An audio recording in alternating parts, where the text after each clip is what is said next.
تفلترو مصحف قدس زي مفلات تزعابي حتيات كم زخونه بسم آب وولد ومنفس قدوس أحد أملاك آمين سلام سدرا እግዚአብሔር بزلكم وسلام كتلو من يلكم مباركس كم እግዚአብሔር ቅዱስ فقار كوين لهم عنتي مصحف قدس زي مفلات اتزعابي حتياتيو يبلنا قدوس يوحنس አፈወርቅ ስለዚህ መጽሐፍ ቅዱስ ዘይንፈልጥ እንታኮይና ኣብ ሓጢያት ከምዘለና ክንርዳ ይግባእ እምበኣርከስ መጽሐፍ ቅዱስ ንምፍላጥ ሰለስተ ዓበይቲ ኣገዳስቲ ነገራት ኣለዋ እታ መጀመርታ ትኾን ዘላ ጸሎት ክንገብር ኣለና ቅድሚ መጽሐፍ ቅዱስ መንባብና ማለት እዩ ምክንያቱ ጸሎት ምስ እግዚአብሔር ዘራኽበና እቲ ዝዓበየ መንገዲ እቲ ቀዳማይ መንገዲ ስለ ዝኾነ ማለት እዩ ብተወሳኺ እቲ ካልኣይ ዝኾን ዘሎ ኸ መጽሐፍ ቅዱስ ኩሉ ብሓንሳብ ክፈልጥ ይኽንብል የብልናን ምክንያቱ መጽሐፍ ቅዱስ እቲ ዝዓበየ በቃ ዓለም ንባዕሉሲ كم ترى ستخون بعلاس كم مصحف قدوس تصحيح وانا بعلو سلا زي ودا مالتي سلازي بحنت معلت خد دي زبل نجر اب راسنا خمص يبلون مخنياتو مصحف قصاي خمز قمطلنا وي كبيت ክርስቲያን خمت بلنا ننات خفل اللو حصر زخونه ينا خنن بنخل ايمرونا خا قوم سلا زقبل مالتي مبل سالساي زخون زلو مصحف قدوس بصلوت كم جمرنا بصلوت كنودو لنا ካለኻ ምስ ህይወትና እንታይ ያራኽብዎ ኣሎ ኢልናኻ ነብስና ክንሓታ ይግባእ ማለት እዩ ምክንያቱ ምስ ህይወትና ተዘያራኺምና ወላ ሓንቲ ትርጉም የብሉን ማለት እዩ ተረዲኩም ነው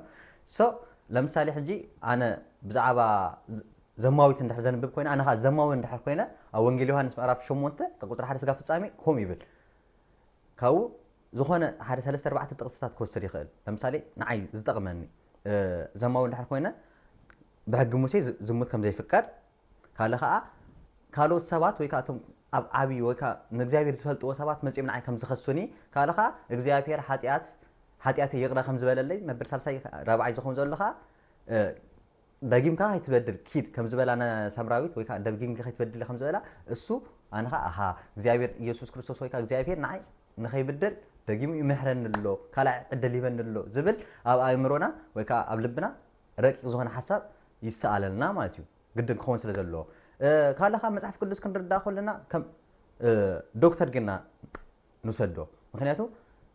ኣነ እንድሕር ሓሚመ ብስጋዊ ሓማም እንድሕር ሓሚመ ናብ ዶክተር ኸይድ ዶክተር እንታይ ይብለኒ ስኻ እዚ ሓሚም ካለኻ ሞ እዛ መድሃኒት ዘይወሰዳ ሽዑ ክድሕን ኢኻ ይብለና ሽዑ እሱ ምስ ገበርናኻ ንድሕን ዝበልዕና እቲ መድሃኒት ወይ ከዓ እቲ ዝኾነ ነገር ትዛዘዘና ልካ ከምኡ ከዓ ብመንፈሳዊ ክንነብር ከለና ከዓ መጽሐፍ ቅዱስ ከም ዶክተር ጌርና ንሰዶ ኣብ መጽሐፍ ቅዱስ እንታይ ይብለና ምዝማው ምስራቅ ዓርክኻ ምጽላእ ፍቕሪ ዘይምህላው ወይ ከዓ እዛ ዓለም ጽቡቕካ ዘይምምሕድዳር ክኾን ይኽእል ተረዲኩም ዶ እዚ ኩሉ ሕጂ ሓጢአት እዩ ኣነ ሕጂ ኣብቲ ዘለኹ ቦታ እንድሕር ኮይነ ከንብቦ ከለኹ እቲ መጽሓፍ ቅዱስ ከም ዝብለኒ ከሎ እዚ ኣብዚ ብዛ ሓሚምካ ኣለኻ በዚ ብዝሙት ሓሚምካ ኣለኻ ወይ ከዓ በዚ ብስርቃት ሓሚምካ ኣለኻ ይብለኒ